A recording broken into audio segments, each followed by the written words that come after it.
Yo guys, sad day for us old school classic MMA fans, and we have lost another great in the UFC, guys.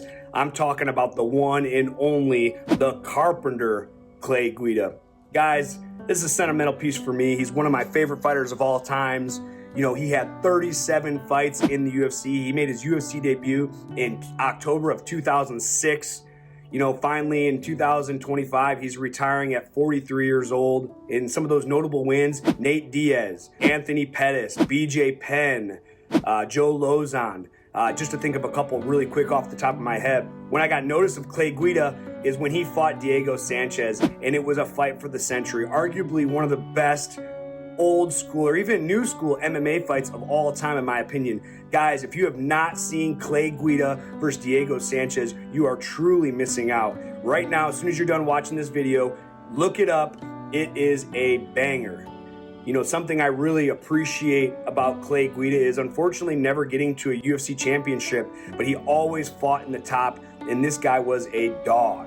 In the cage, straight savage. Out of the cage, one of the nicest guys I've ever met. You know, fortunately, my couple of years stint in the UFC, I was able to share the card with Clay a couple times. As much as I wanted to fight Clay, and I tried to call him out as much as I can. It wasn't a disrespectful thing, because again, a legend of the sport, one of my favorite fighters to this day of all time. I just wanted to get in there and share the ring with him. Unfortunately, it never came true, but I did get the next best thing. Me and Clay in Las Vegas had our after parties together a couple times. You know, it's really cool. I met Clay when I was an amateur fighter. He fought out of Chicago, Illinois. I had a lot of friends in Chicago, so I go. I met him. He was a super cool dude.